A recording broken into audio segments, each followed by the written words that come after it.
Bismillahirrahmanirrahim. Assalamualaikum warahmatullahi wabarakatuh.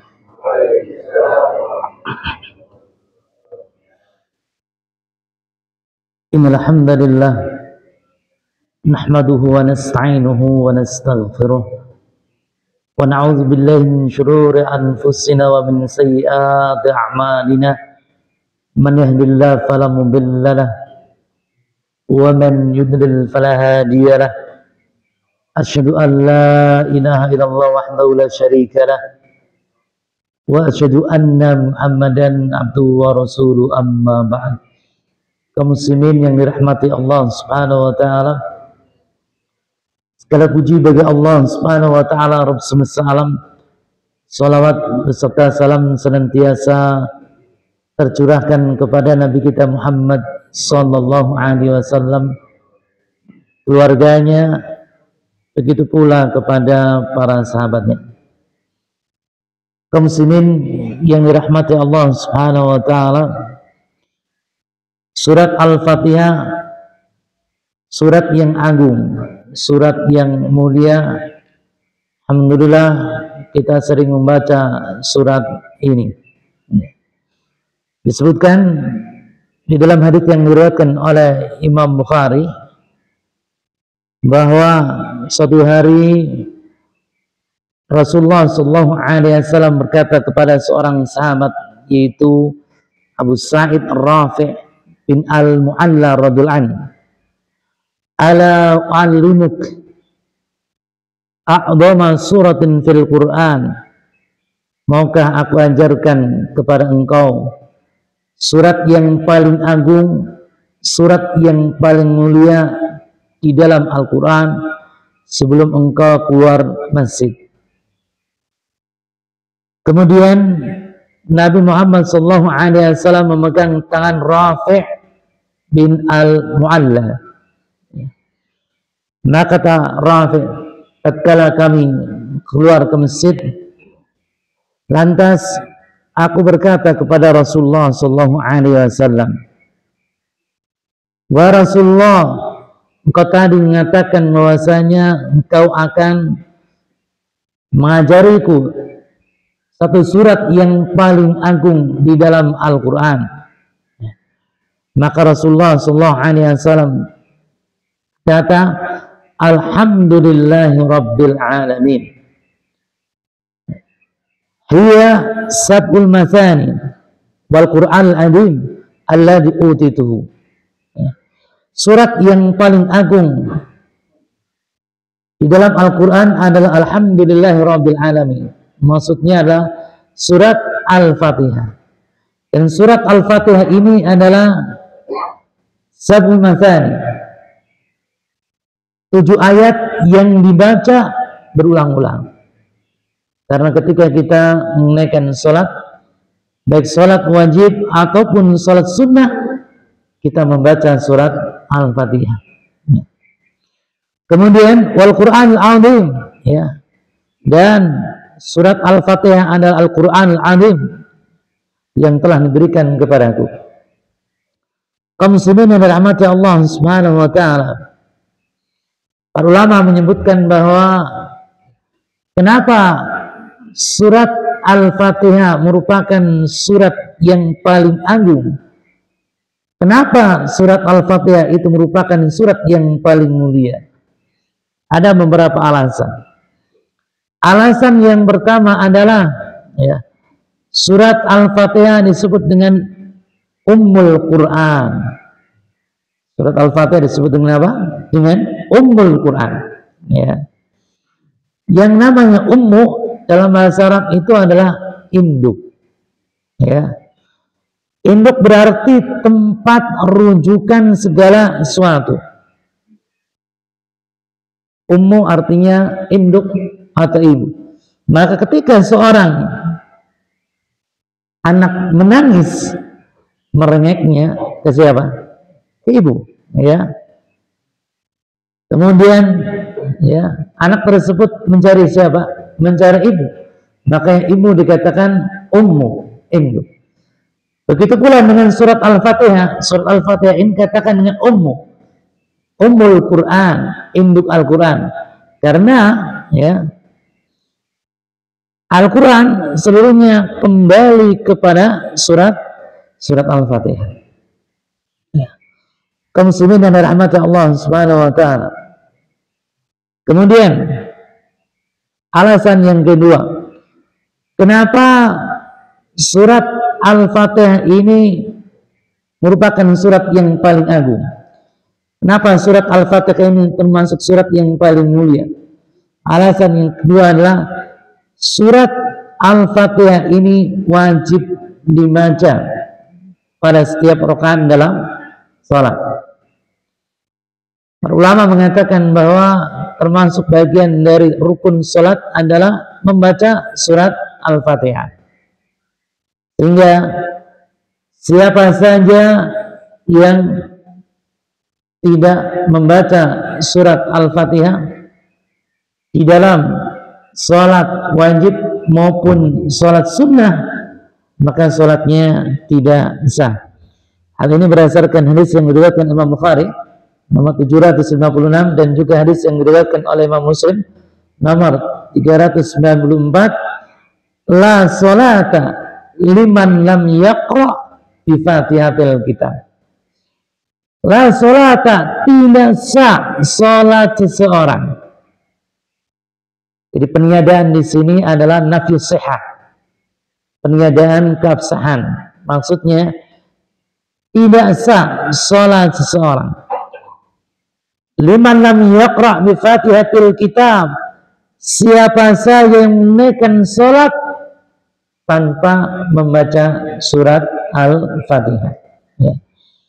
Oleh karena itu hendaknya kita ya perhatian sekali dengan surat Al-Fatihah ini. Ya. Kaum muslimin yang dirahmati Allah Subhanahu wa taala. Ya. Selanjutnya yang ketiga, kenapa surat Al-Fatihah itu surat yang agung? Kenapa surat Al-Fatihah surat yang mulia? Alasan yang ketiga adalah keampuhan surat Al-Fatihah bisa dijadikan sebagai ruqyah. Keampuhan surat Al-Fatihah bisa dijadikan sebagai ruqyah. Kaum muslimin yang dirahmati Allah Subhanahu wa taala. Sebagaimana kita ketahui bersama, Al-Qur'an itu adalah obat. Al-Qur'an obat. Wa nazzlu minal Qur'an wa shifaa rahmatul mu'minin. Jadi Allah Subhanahu wa taala turunkan Al-Qur'an itu obat dan rahmat bagi orang-orang yang beriman. Apa di sini kata Syekh Sinqiti rahimahullah dalam kitab Adwaul Bayan, beliau katakan ada dua. Yang pertama adalah obat bagi penyakit fisik. Al-Quran obat bagi penyakit fisik, termasuk surat Al-Fatihah. Orang misalkan diuji oleh Allah Subhanahu wa taala dengan penyakit diabetes atau dengan penyakit ya misalkan jantung, paru-paru ataupun penyakit-penyakit yang lain ya, maka berobatlah dengan Al-Quran. Samping berobat dengan medis ya atau berobat dengan tibun nabawi, berobatlah dengan Al-Quran, berobatlah dengan surat Al-Fatihah. Pegang tempat yang sakit, yang rasa sakit bagian mana ya, paru-paru ya, pegang bagian paru-parunya. Sering-seringlah membaca Al-Quran ya, ini untuk berobat ya. Karena yang sekali orang yang bismillah sembuh ya, berobat dengan apa? Berobat dengan Al-Quran ya. Bahkan di dalam hadis yang diriwayatkan oleh Imam Bukhari, Abu Sa'id Al-Khudri radhiyallahu anhu mengisahkan bahwa kami pada zaman Rasulullah sallallahu alaihi wasallam melakukan sebuah perjalanan. Kemudian kami singgah di sebuah perkampungan Arab. Kami minta jamuan pada mereka, namun mereka tidak menjamu kami. Kemudian ya, ada seorang di antara mereka mendekati para sahabat. Mereka berkata, Adakah di antara kalian, ya, wahai para tamu yang bisa meruqyah pemimpin kami tersengat. Nah, disebutkan dalam riwayat tersengat binatang atau karena demam. Ya. Adakah di antara kalian yang bisa meruqyah? Adakah di antara kalian yang bisa membaca ayat-ayat Al-Quran untuk mengobati pemimpin kami? Kemudian ada di antara sahabat mengatakan, saya. Akhirnya sahabat tersebut dibawa ke pemimpin kaum itu, kemudian ya, sahabat tersebut membaca surat Al-Fatihah. Inilah dengan izin Allah Subhanahu wa taala, ya, pemimpin kaum itu sembuh karena tersengatnya binatang. Yang menyebutkan tersengat binatang kalajengking. Ada juga yang menyebutkan apa? Ular. Nah, inilah dengan izin Allah Subhanahu wa taala pemimpin kaum tersebut sembuh. Kemudian ya, akhirnya ya, sahabat ini diberi kambing. Ya, sahabat ini diberikan. Ya. Kemudian ya, akhirnya sahabat tersebut mengatakan, ya, kami tidak akan menerima kambing ini sebelum kami tanyakan kepada Rasulullah sallallahu alaihi wasallam. Akhirnya bertanya kepada Rasul, mereka bertanya kepada Rasulullah, ya, antara kami ada yang meruqyah, ya, pemimpin suatu kaum, ya, kemudian diruqyah dengan surat Al-Fatihah, kami diberi hadiah berupa kambing. Bagaimana Rasul? Ya. Maka Rasulullah sallallahu alaihi wasallam mengatakan, la ba'sa bi ruqa malam yakun syirkan, tidak masalah meruqyah selagi ya tidak mengandung unsur kesyirikan. Dalam riwayat yang lain katakan, Rasulullah kami meruqyahnya dengan surat Al-Fatihah. Kata Rasulullah sallallahu alaihi wasallam, dari manakah ya kalian tahu Al-Fatihah itu sebagai ruqyah? Ya. Silakan ya, manfaatkan kambing tersebut, ya, konsumsi kambing itu, dan ya, aku beri bagian. Dalam riwayat yang lain, di dalam Allah Subhanahu wa taala, para sahabat Rasulullah sallallahu alaihi wasallam diberi 30 ekor kambing. Ya. Ini menunjukkan bahwa ya, ruqyah syariah ini obat yang sangat bagus sekali. Ya, obat yang sangat mujarab. Ya. Jadi para sahabat ini mengobati penyakit medis dengan surat Al-Fatihah. Bahkan dalam riwayat yang lain, ya, ada seorang sahabat yang mengobati ya laki-laki yang gila, diobati dengan surat Al-Fatihah. Pagi dibaca surat Al-Fatihah, sore dibaca surat Al-Fatihah. Begitu aja terus selama 3 hari, bismillah, dengan izin Allah Subhanahu wa taala, ya, laki-laki tersebut sembuh. Ini sungguh sangat ya bagus sekali surat Al-Fatihah. Begitu pula yang lainnya, ya. Hadirin rahmat Allah Subhanahu wa taala, oleh karena itu ya, kita harus perhatian dengan surat Al-Fatihah, ya. Jadi kalau sakit baca surat Al-Fatihah, sakit kepala pegang kepala baca surat Al-Fatihah berulang-ulang kali, ya. Ketika Allah Subhanahu wa taala belum memberikan kesembuhan ya kepada diri kita dari sisi fisik, maka Allah Subhanahu wa taala akan memberikan ketenangan kepada hati kita. Ya, ketenangan dalam hati kita. Saya punya pengalaman pribadi ya terhadap anak saya sendiri, ya. Jadi berapa tahun yang lalu, ya, qadarullah masyaallah, ya, anak masuk rumah sakit. Ya, anak masuk rumah sakit. Kemudian ketika malam hari, ya, kita dipanggil sama dokter jaga. Ya. Pak, bisa bicara, Pak? Kata saya, boleh dokter. Ada apa? Ini masalah penting. Kita bilang, iya, masalah, silakan. Kata dokter jaga tersebut, anak bapak malam ini juga harus bawa ke rumah sakit yang lain, gitu, yang lebih lengkap. Gimana dok? Di Bekasi. Malam ini juga bapak harus siapkan ya uang 12 juta ya untuk DP. Kemudian saya katakan kepada dokter tersebut, dok, ini usaha maksimal saya ini, dok. Saya bisa ini saja, dok.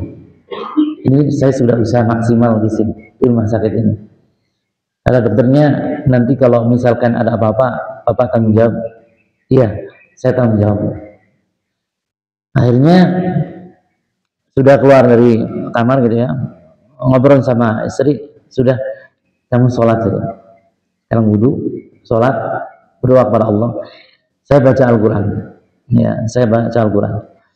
Kemudian saya bacakan Al-Quran terus. Anak saya baca Al-Quran terus. Terus bacain Al-Quran, ya, lumayan agak lama. Kalau masa ketika pagi hari itu, ya, alhamdulillah Allah Subhanahu Wa Taala memberikan ya perubahan yang drastis pada anak saya. Pagi hari bertemu dengan dokter, gimana dok? Ya, dokter meriksa, oh iya, masya Allah, ya, ini ada perubahan yang sangat bagus. Besok kemungkinan bisa pulang. Ini Al-Quran ya, sangat luar biasa sekali. Ya, sangat luar biasa sekali. Sehingga hendaknya kita jangan ragu-ragu untuk berobat dengan Al-Quran. Ya. Tapi bukan berarti berobat ke dokter tidak berbolehkan. Boleh dalam hukum syar'i. Yang jangan dilupakan adalah berobat dengan Al-Quran. Ya. Hadirin rahmati Allah Subhanahu Wa Taala. Selanjutnya nama-nama lain dari surat Al-Fatihah. Ya. Kaum muslimin yang dirahmati Allah Subhanahu Wa Taala, Ibnu Katsir rahimahullah dalam tafsir beliau, ya, menyebutkan beberapa nama lain dari surat Al-Fatihah. Yang pertama adalah Al-Fatihah. Ya. Kenapa dinamakan dengan Al-Fatihah? Karena ya Fatihatul Kitab, ya. Jadi surat pertama di dalam mushaf adalah surat Al-Fatihah. Ya. Kemudian juga kenapa dinamakan Fatihatul Kitab? Ya. Ketika kita menunaikan salat, maka ya surat Al-Quran yang dibaca terlebih dahulu Fatihatul Kitab di surat Al-Fatihah. Kemudian yang kedua, ya, Mukatsir rahimahullah mengatakan bahwa ya nama lain dari surat Al-Fatihah adalah Ummul Kitab. Nama lain dari surat Al-Fatihah adalah Ummul Kitab. Ya. Kenapa? Ya. Karena tadi mana-mana kandungan surat-surat dalam Al-Quran itu kembali kepada surat Al-Fatihah. Saya berikan contoh, misalkan ya Ar-Rahmanur Rahim, Allah Subhanahu Wa Taala Maha Pengasih, Allah Subhanahu Wa Taala Maha Penyayang. Ayat ini berbicara tentang masalah asma wa sifat. Ya, sifat-sifat Allah Subhanahu Wa Taala. Allah Maha Pengasih, Allah Maha Penyayang. Nah, kalau kita gali surat-surat dalam Al-Quran, banyak yang berbicara masalah asma wa sifat. Seperti surat yang sering kita baca, surat Al-Ikhlas. Qul huwallahu ahad. Ini terkait dengan masalah sifat Allah Subhanahu Wa Taala, bahwasanya Allah Subhanahu Wa Taala adalah Esa, zat yang Esa. Kemudian As-Samad merupakan sifat Allah Subhanahu Wa Taala, As-Samad, ya, di mana manusia membutuhkan Allah Subhanahu Wa Taala dalam segala hal. Ya. Kemudian Allah Subhanahu Wa Taala tidak melahirkan dan tidak dilahirkan. Ini menunjukkan kesempurnaan Allah Subhanahu Wa Taala. Tidak ada sisi aibnya sama sekali, tidak ada sisi kekurangan sekali. Bahwa zat Allah sempurna sehingga tidak melahirkan dan tidak dilahirkan. Kemudian seperti iyyaka na'budu wa iyyaka nasta'in, ya. Hanya kepada Engkau kami menyembah dan hanya kepada Engkau kami minta pertolongan, ya. Di sini kalau kita gali banyak sekali surat-surat Al-Quran, ayat-ayat Al-Quran kembali kepada ayat ini, bahwasanya ibadah itu hanya untuk Allah Subhanahu Wa Taala semata. Kemudian yang dirahmati Allah Subhanahu Wa Taala, Mukatsir juga mengatakan bahwa nama lain dari surat Al-Fatihah adalah ya As-Sab'u Matsani. Artinya 7 ayat yang dibaca secara berulang-ulang. Ya. Jika kita menunaikan salat subuh, baca surat Al-Fatihah. Rakaat yang pertama, kemudian rakaat yang kedua. Kemudian pada saat kita menunaikan salat zuhur, baca juga surat Al-Fatihah. Baik dari rakaat pertama, rakaat kedua, rakaat ketiga, rakaat keempat. Ya. Bahkan ketika kita sholat qabliyah dan sholat ba'diyah, itu pun kita membaca surat Al-Fatihah. Kemudian yang dirahmati Allah Subhanahu wa taala, nama lain dari surat Al-Fatihah Asy-Syifa. Obat penawar. Asy-Syifa, obat penawar. Nah, namun terkadang ya kita kurang yakin, ya kurang yakin terhadap ini, sehingga ketika kita ya membaca surat Al-Fatihah, maka ya Allah Subhanahu wa taala belum memberikan kesembuhan pada kita. Dan Muhammad bin Shalih Al-Utsaimin ya belum mengatakan ya bahwa surat Al-Fatihah itu sebagai ruqyah, surat Al-Fatihah itu sebagai syifa, harus memperhatikan dua hal. Ya. Yang pertama adalah yang membaca. Yang membaca itu harus yakin, ya, bahwa ketika kita membaca surat Al-Fatihah, Al-Fatihah bagian dari obat, kita harus yakin, ya, bahwa Al-Fatihah sangat bermanfaat sekali sebagai obat bi'idznillah dengan izin Allah Subhanahu wa taala. Yang kedua kata Syekh Muhammad bin Shalih Al-Utsaimin, yang dibacakan juga harus yakin. Yang diruqyah juga harus yakin.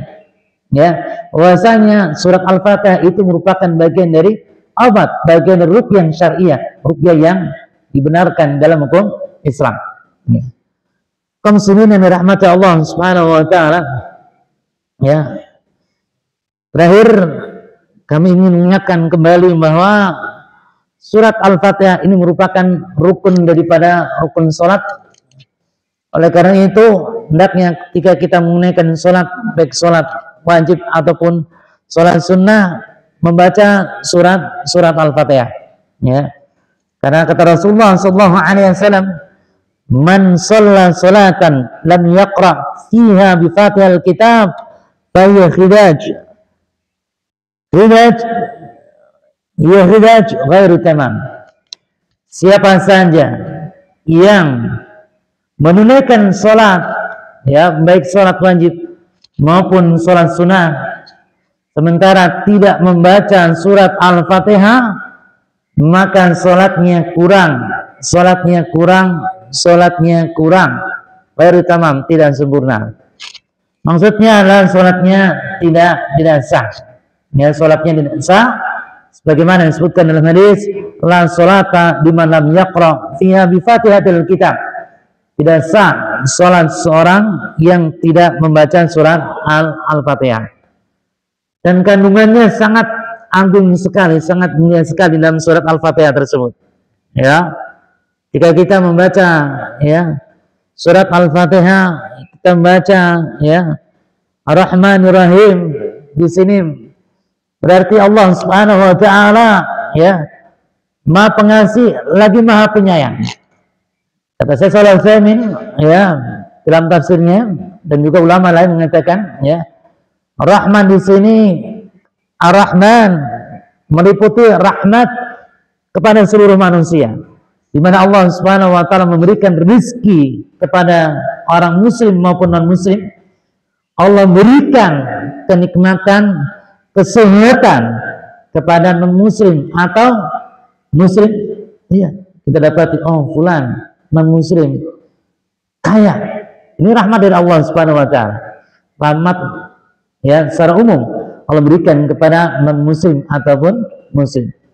Kita dapati, oh fulan non muslim sehat terus, yang muslim sakit ini. Ini rahmat Allah Subhanahu wa taala. Kemudian, ya, Ar-Rahim di sini Allah Subhanahu wa taala memberikan rahmat khusus kepada siapa? Kepada orang yang beriman. Ya, wa kana bil mu'minina rahima. Allah Subhanahu wa taala memberikan rahmat khusus kepada orang yang beriman. Ketika di mana? Di akhirat. Di mana orang-orang beriman dimasukkan ke dalam surga. Sementara orang-orang yang tidak beriman, beragama selain agama Islam, mereka tidak boleh masuk surga Allah Subhanahu wa taala. Ini tentunya luar biasa sekali. Dalam surat Al-Fatihah juga ya disebutkan iyyaka na'budu wa iyyaka nasta'in. Nah, berarti di sini ya kita beribadah hanya kepada Allah Subhanahu wa taala semata. Iyyaka na'budu, hanya kepada kami menyembah.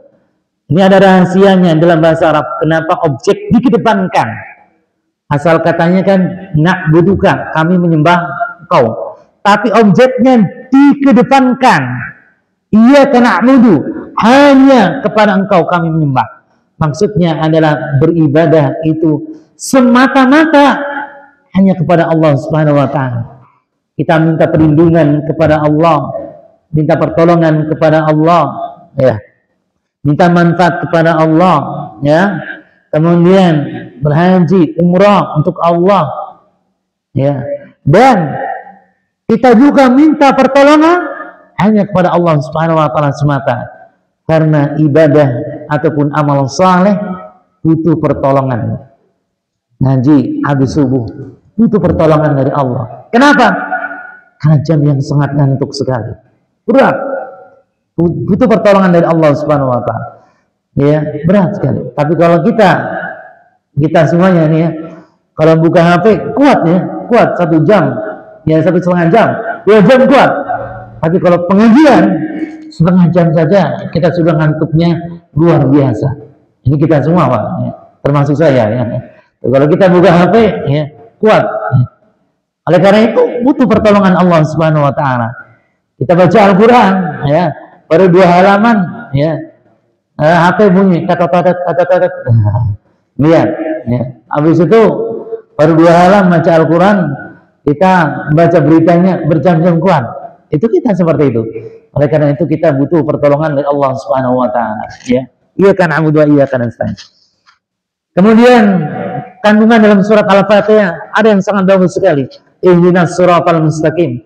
Ada di sini Sa'di rahimahullah menyatakan bahwa di sini kita memohon hidayah kepada Allah 2 hal.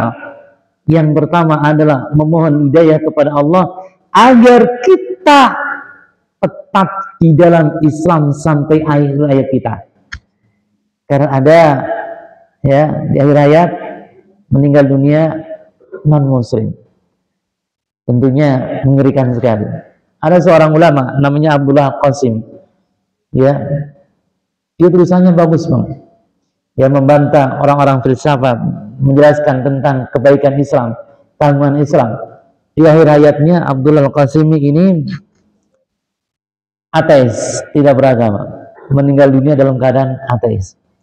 Oleh karena itu, ihdinas siratal mustaqim doa yang sangat penting sekali agar kita tetap dalam Islam sampai akhir hayat kita. Kemudian yang kedua adalah mana ihdinas siratal mustaqim, di sini kita minta kepada Allah agar diberi hidayah, agar diberi petunjuk tentang rincian-rincian Islam. Karena rincian-rincian Islam itu banyak sekali, Pak. Banyak ya. Alhamdulillah kita bisa menunaikan sholat berjamaah di masjid subuh, duhur, asar, maghrib, isya. Berarti ini kita mendapatkan hidayah Allah Subhanahu wa taala. Namun bisa jadi kita belum mendapatkan hidayah yang lain. Ya, belum mendapatkan hidayah yang lain. Misalkan kita kurang perhatian kepada orang tua kita. Disuruh orang tua ya tidak respon. Ya. Kemudian ya orang tua sakit biarkan saja. Ya. Ini berarti kita belum mendapatkan hidayah ini. Hidayah dari berbakti kepada orang tua. Hadirin rahmati Allah Subhanahu wa taala, demikian apa yang kami sampaikan tentang keagungan surat Al-Fatihah. Dan semoga bermanfaat. Kalau ada tambahan ataupun pertanyaan terkait dengan materi, silakan.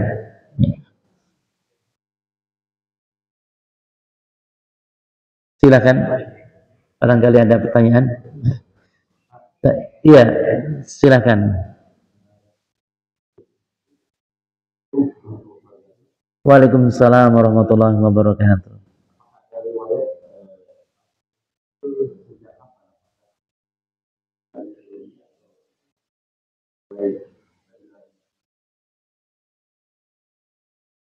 Iya. Ya, apakah ada riwayat bahwasanya ya surat Al-Fatihah ya itu diberikan kepada nabi-nabi sebelumnya? Ya. Pertanyaan lumayan nih Pak, Masya Allah. Ya, sebentar ya.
Iya, di sini dikatakan ya.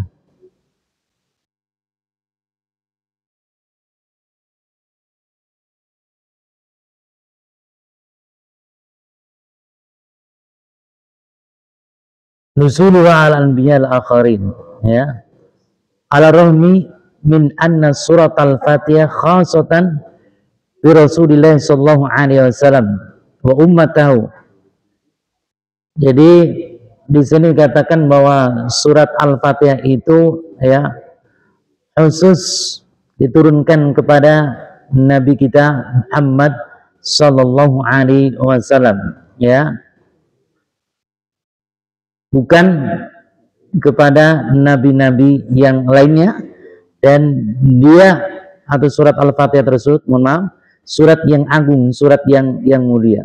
Ada riwayatnya saya belum tahu ya. Cuma para ulama mengatakan demikian, khusus diturunkan kepada ya Nabi kita Muhammad sallallahu alaihi wasallam. Ada lagi, silakan.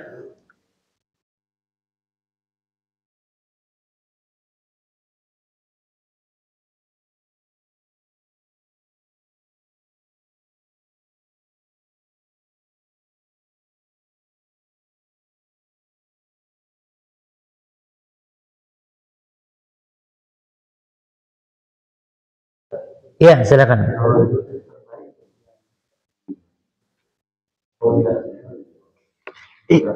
Iya, zikir yang terbaik yang bisa direkomendasikan itu zikir apa? Iya. Kaum muslimin yang dirahmati Allah Subhanahu wa taala, ada zikir-zikir yang memang bagus ya.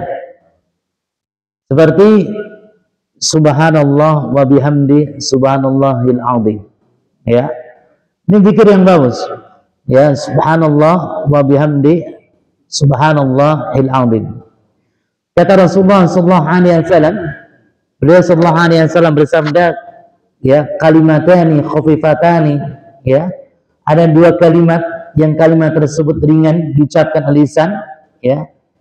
Kemudian saqilatani fil mizan, kalimat tersebut ya apa namanya berat di daun timbangan. Kemudian dua kalimat tersebut ya dicintai di sisi Allah Subhanahu wa taala. Kata Rasulullah sallallahu alaihi wasallam, subhanallah wa bihamdi subhanallahil azim. Ya, subhanallah wa bihamdi subhanallahil azim. Kemudian hadirin rahmat Allah Subhanahu wa taala yang lain ya, seperti la haula wala quwata illa billah. Ya, la haula wala quwata illa billah. Ya. Kata Rasulullah sallallahu alaihi wasallam, maukah aku tunjukkan kepada engkau kanzun min kunuzil jannah, yaitu perbendaharaan surga. Kata Rasulullah sallallahu alaihi wasallam, ucapkanlah ya kalimat la haula wala quwata illa billah. Ya. Jadi la haula wala quwata illa billah itu perbendaharaan surga. Simpanan surga. Ya, oleh karena itu ya merupakan zikir yang bagus. Zikir yang bagus juga ya kita memperbanyak astagfirullah, astagfirullah atubu ilaih, astagfirullah atubu ilaih, astagfirullah atubu ilaih. Ya. Kenapa demikian? Allah Subhanahu wa taala berfirman, "Faqul tastaghfiru rabbakum innahu kana ghafara yursilis samaa'a 'alaikum midrara wa yumditkum bi amwalin wa banin." Ya, wa yaj'alakum jannatin wa yaj'alakum anhara. Jadi ada riwayat ya dalam tafsir ya, tafsir Katsir dan juga tafsir yang lain ya, bahwa ada seorang datang kepada Hasan Basri. Hasan Basri ya, aku memiliki masar ya, jadi kebun-kebunku ini ya mati, nggak subur. Gimana solusinya? Kata Hasan Basri, ya istighfarlah kepada Allah, istighfirullah, perbanyak istighfar kepada Allah. Kemudian orang kedua datang kepada Hasan Basri, Hasan Basri, aku memiliki masalah, ya, aku sudah bekerja sana sini, namun aku ya memiliki kesulitan ekonomi, ya, gimana masalahnya? Harus selesaikan masalah ini, ya. Kata Hasan Basri, istighfirullah, perbanyak istighfar kepada Allah. Kemudian orang ketiga datang kepada Hasan Basri, ya, Hasan Basri, aku memiliki masalah, aku sudah menikah lama, namun belum dikaruniai anak. Kemudian kata Hasan Basri, istighfirullah, ya, perbanyak istighfar kepada Allah. Orang keempat memiliki masalah datang kepada Hasan Basri, Hasan Basri, aku memiliki masalah, ya, di mana kami mengalami kemarau panjang. Kata Hasan Basri, istighfirullah, ya. Ada orang berkata, wahai Hasan Basri, ada 4 orang datang kepada engkau memiliki masalah yang berbeda-beda. Satu masalahnya kebunnya kering, satu masalahnya ya kesulitan ekonomi, satu masalahnya ya belum memiliki keturunan, satu masalahnya kemarau yang panjang, namun engkau memberikan solusi yang sama.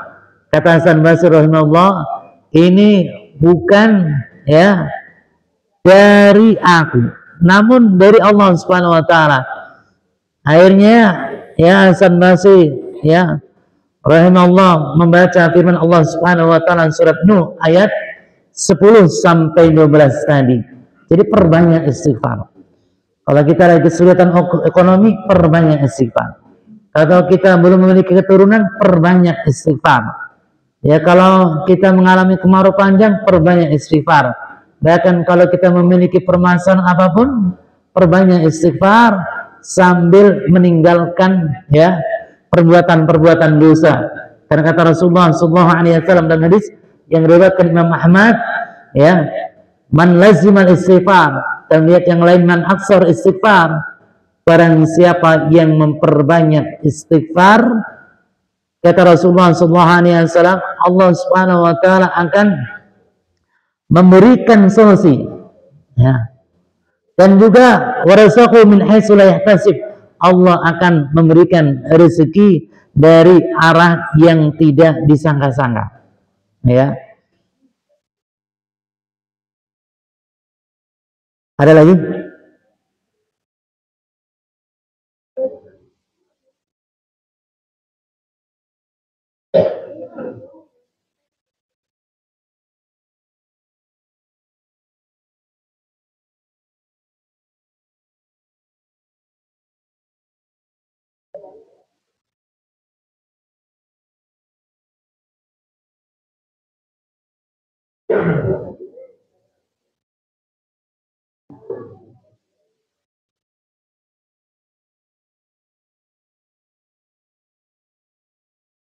Silakan kalau ada pertanyaan lagi.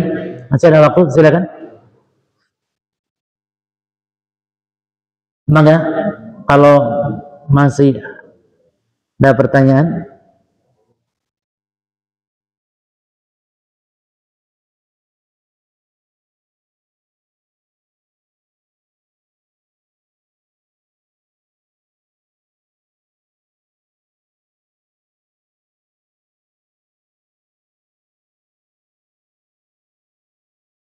maka silakan. Apa sudah paham semuanya? Iya, iya. Barangkali ada pertanyaan terkait dengan surat Al-Fatihah. Ya.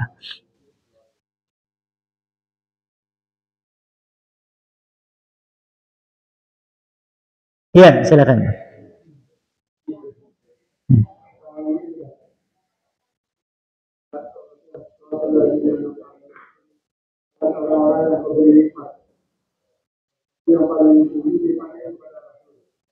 Ya. Saya seperti Rasul. Iya. Ada rahmat Allah Subhanahu wa taala, ya. Boleh enggak? Ya. Kalau kita mendapatkan minta kepada Allah Subhanahu wa taala sebuah nikmat seperti diberikan kepada Rasulullah sallallahu alaihi wasallam. Ya. Boleh. Ya. Tapi kalau nikmatnya diberi wahyu ya nggak boleh. Ya. Boleh ya, seperti nikmat ya berikan kepada Rasulullah sallallahu alaihi wasallam ya, masuk surga menemani Rasulullah sallallahu alaihi wasallam. Ya, itu boleh. Ya, seperti dalam hadis dikatakan bahwa ya ada seorang sahabat ditanya oleh Rasulullah sallallahu alaihi wasallam, apa yang engkau inginkan, apa yang engkau minta? Kata sahabat tersebut, ya, wahai Rasulullah, aku minta agar ya Allah Subhanahu wa taala masukkan surga bersama denganmu. Aku ingin menemani engkau di surga. Ini permintaan aku kepada engkau, wahai Rasulullah. Kemudian kata Rasulullah SAW, adakah permintaan yang lain? Ya, sahabat tersebut menyatakan tidak ada, wahai Rasul. Pokoknya permintaan aku ini, aku ingin bersama engkau di surga. Aku ingin menemani engkau di surga. Ya. Maka kata Rasulullah SAW, bantulah aku, ya, supaya dapat mewujudkan keinginanmu itu. Bika seperti sujud, engkau memperbanyak sujud, engkau memperbanyak menunaikan sholat. Ya, ini kan permintaan luar biasa sekali, bagian dari nikmat yang luar biasa. Ya, Rasulullah SAW masuk surga, kita ya ingin masuk surga seperti halnya Rasulullah SAW. Ya, kemudian Rasulullah SAW diberi nikmat oleh Allah Subhanahu wa taala, nikmat hidayah. Ya, nikmat hidayah, berada di atas jalan yang lurus. Kita minta kepada Allah Subhanahu wa taala ya untuk mendapatkan hidayah seperti halnya Rasulullah SAW mendapatkan hidayah Islam sampai akhir hayatnya. Ini diperbolehkan ya. Kita mengamalkan doa, ya muqallibal qulub tsabbit qalbi ala dini, ya musarrifal qulub sarrif ya qalbi ala ta'atik. Zat yang membolak-balikan hati, kokohkan hatiku pada agamamu. Zat yang mengarahkan hati, kokohkan hatiku untuk senantiasa taat kepada engkau. Ya, begitu. Jadi kalau konteksnya hal tersebut diperbolehkan, boleh. Tapi kalau merupakan kekhususan, ya, kekhususan dari Rasulullah SAW, maka tidak diperbolehkan. Contoh kekhususan Rasulullah SAW. Ya, mohon maaf. Ya, termasuk bagian kekhususan Rasulullah SAW diperbolehkan bagi Rasulullah SAW menikahi wanita lebih dari 4. Ya. Ya.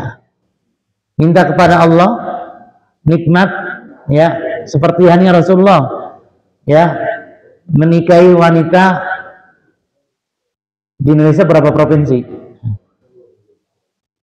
32 apa berapa? Menikahi wanita tiap provinsi. Ini nggak bisa gitu.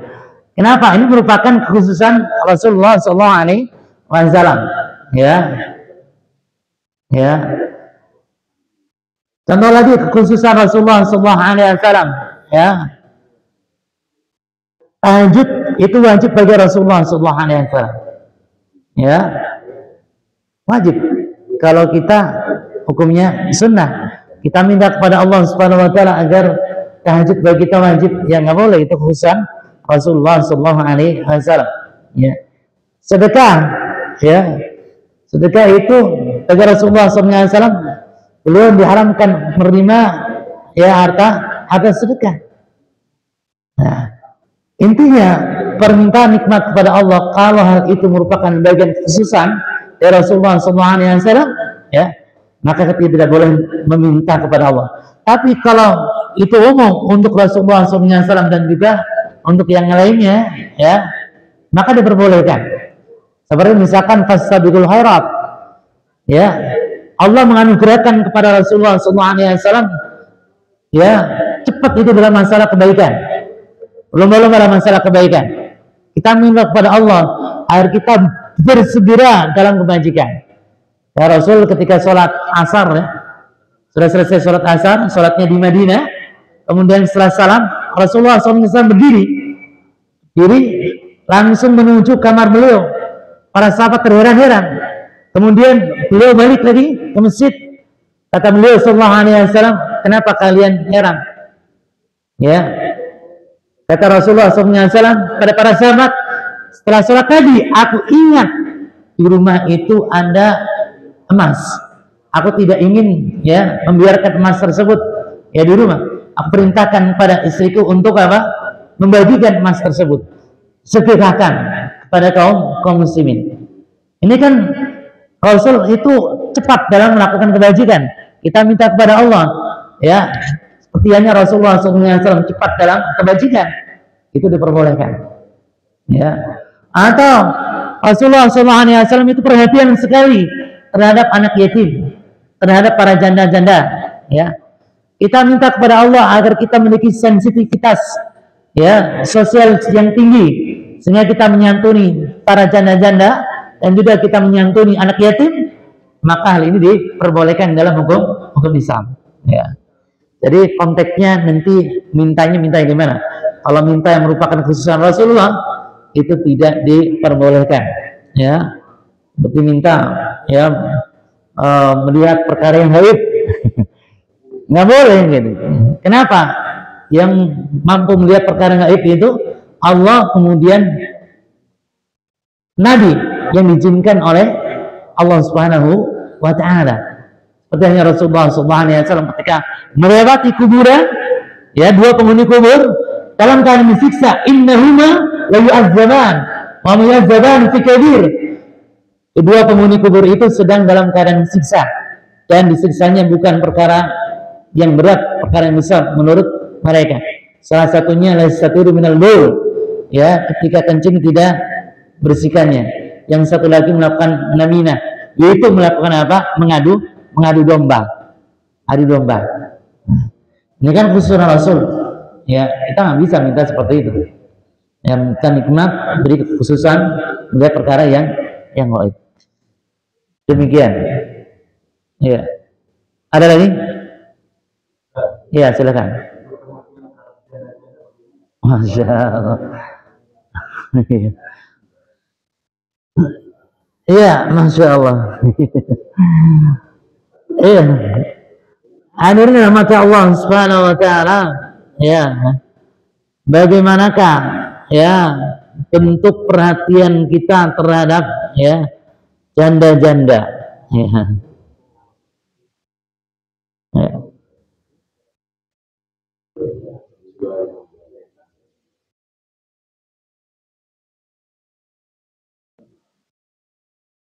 Kalau kita lihat dari hadis-hadis Rasulullah SAW, ada keutamaan yang besar ya bagi orang-orang yang memperhatikan para janda ya. Hadis riwayat Bukhari dan juga hadis yang diriwayatkan oleh Imam Muslim, kata Rasulullah SAW, as-sa'i ala armalah wal miskin al mujahid fi sabilillah wahsibu qal ya yasuku al qanabi al qaim la yaftur wa qasaim la yuftir. Dari Abu Hurairah radhiyallahu anhu bahwasanya Rasulullah sallallahu alaihi wasallam bersabda, orang yang berusaha ya menghidupi para janda, menyantuni para janda dan juga orang-orang miskin, laksana orang yang berjihad di jalan Allah Subhanahu wa taala.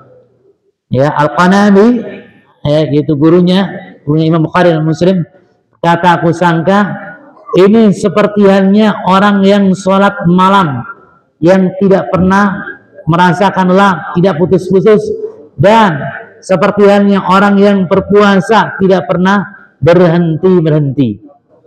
Ini keutamaannya ya.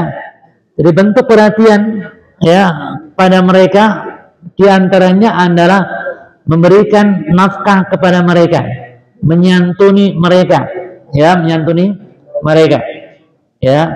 Misalkan santuni dari sisi ya nafkah hari-hariannya ya, kebutuhan pokoknya ya. Kemudian juga termasuk ya bentuk perhatian dari mereka adalah mendidik mereka ya, mendidik mereka yang mengarahkan ke tempat-tempat ya pengajian ya, atau ya menyekolahkan mereka ya. Namun tentunya hal ini harus hindarkan fitnah, jangan berduaan dengan mereka karena bahaya nanti ya. Harus tetap memperhatikan koridor-koridor syar'i, memperhatikan adab-adab syar'i ketika berinteraksi dengan lawan jenis ya. Ini keutamaan yang sangat bagus sekali ya. Bahkan hadirin rahmati Allah Subhanahu wa taala ya, ketika kita membantu mereka ya, maka Allah Subhanahu wa taala akan membantu kita ya. Dalam hadis kata Rasulullah sallallahu alaihi wasallam ya, Allah Subhanahu wa taala membantu seorang hamba selama hamba tersebut membantu saudaranya. Mereka dalam keadaan sedih, mereka dalam keadaan ya, banyak kesulitan ya.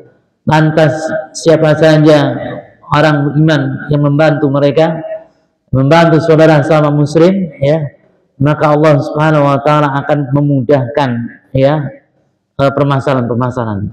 Dan yang paling utama adalah jika janda tersebut termasuk bagian dari kerabat. Ini yang paling utama, yang paling harus kita perhatikan. Misalkan bibi kita, keponakan kita, ya kakak kita atau adik kita. Karena kata Rasulullah SAW, inna sadaqa ala miskin sadaqa wa ala dirahim isnatan. Sadaqa wasilah. Sedekah kepada orang miskin bernilai sedekah. Namun sedekah kepada kerabat bernilai dua. Bernilai sedekahnya bernilai menjalin tali silaturahmi. Sehingga ketika kita bersedekah kepada janda tersebut, janda itu bagian kerabat kita, ini yang paling bagus, yang paling utama. Karena kita akan mendapatkan dua hal.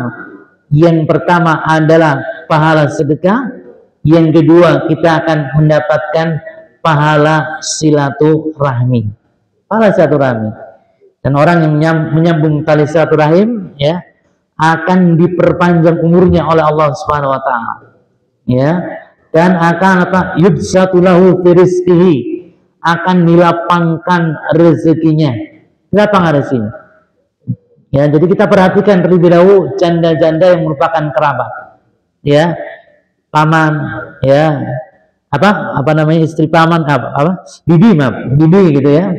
Bibi kita atau ponakan kita atau saudari kita ya, Atau kalau misalkan kita masih memiliki ya orang tua, ibu, ya, bapak kita udah wafat, itu yang paling utama diperhatikan.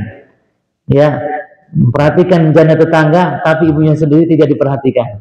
Nah, ini masalah ya. Iya, silakan.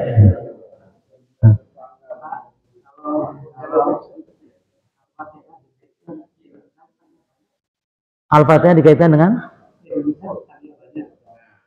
Indonesia utangnya banyak. Iya, hadirin rahmati Allah Subhanahu wa taala, ya. Al-Fatihah ya dikaitkan dengan Indonesia utangnya banyak. Bagaimana? Iya. Ini terjawab ya di iyyaka na'budu wa iyyaka nasta'in.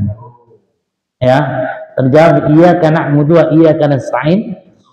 Ketika kita beribadah kepada Allah Subhanahu wa taala, maka Allah Subhanahu wa taala akan ya memberikan kemudahan pada kita, akan memberikan kemakmuran pada kita. Dan iyyaka na'budu wa iyyaka nasta'in, ya. Ini kaitannya juga dengan surat ya apa? Surat Al-A'raf ayat berapa? 97. Walau anna ahlal qura amanu wattaqau la fatahna alayhim barakatin minas sama wal ard. Seandainya penduduk negeri ini beriman dan bertakwa kepada Allah, ya, beriman berarti dia mewujudkan tauhid kepada Allah Subhanahu wa taala dengan tauhid yang sebenar-benarnya, ya. Bertakwa pun demikian, laksanakan perintah Allah, meninggalkan larangan Allah, tauhidkan Allah, maka Allah Subhanahu wa taala limpahkan keberkahan dari arah langit dan juga dari arah bumi. Akan tetapi mereka, ya, mereka apa? Mereka dalam keadaan ya jauh dari keimanan kepada Allah, sehingga ada keberkahan. Ya, nggak ada keberkahan. Tumbuhan-tumbuhan, ya, padi-padi banyak di mana-mana, namun masih impor misalkan, ya, masih impor. Kemudian, ya, apa namanya, tambang-tambang banyak, ada emas, ada perak, tapi ya kita ya tidak bisa ya menikmatinya. Kenapa? Karena tidak ada keimanan dan ketakwaan kepada Allah Subhanahu wa taala. Tidak adanya tauhid. Yang lebih jelas lagi, Al-Qur'an surat An-Nur ayat yang ke-55. Ya, An-Nur ayat 55. Ba'dallahu alladziina amanu wa 'amilus shalihat. Jadi Allah Subhanahu wa taala menjanjikan kepada siapa? Kepada orang-orang yang beriman dan juga kepada orang-orang yang beramal saleh. Apa janji Allah? Ya, di An-Nur ayat 55 itu Allah Subhanahu wa taala akan memberikan kekuasaan kepada mereka di muka bumi ini. Dan Allah Subhanahu wa taala akan memberikan ketenangan kepada mereka setelah mereka ketakutan. Syaratnya ya'budunani, syaratnya adalah mereka beribadah hanya kepada Allah dan tidak menyekutukan Allah Subhanahu wa taala. Coba buka dalam tafsir Ibnu Katsir. Nah, Rasulullah SAW mewujudkan iyyaka na'budu wa iyyaka nasta'in, ya, ketika di Mekah, kemudian di Madinah, sehingga banyak ya kabilah-kabilah Arab ditaklukkan, Jazirah Arab ditaklukkan, ya, makmur, ya. Kemudian juga di masa Abu Bakar, iyyaka na'budu wa iyyaka nasta'in juga ditetapkan juga, dikokohkan juga, ya, meluas lagi ya wilayah Islam. Di masa Umar juga meluas lagi, sampai-sampai Persia dan Romawi tunduk di masa Umar. Kenapa? Karena melaksanakan iyyaka na'budu wa iyyaka nasta'in. Harta melimpah ketika itu. Kenapa Indonesia utangnya banyak? Salah satunya tidak mengamalkan iyyaka na'budu wa iyyaka nasta'in. Ya, jadi banyak sekali ya kesirikan-kesirikan yang terjadi di ya Indonesia ini, sehingga kehidupan masyarakat kurang berkah. Bapak bisa lihat nanti di Al-Quran surat An-Nur ayat 55. Ketik saya Ibnu Katsir An-Nur ayat 55. Nah, Ibnu Katsir ya menjelaskan dengan detail sekali. Ya. Allah alam soal. Cukup? Atau masih ada lagi? Pas ya. Ada rahmat Allah Subhanahu wa taala, demikian yang kami sampaikan, semoga bermanfaat. Kita tutup dengan doa kafaratul majelis. Subhanakallahumma bihamdika asyhadu an la ilaha illa anta astaghfiruka wa atubu ilaik. Assalamualaikum warahmatullahi wabarakatuh.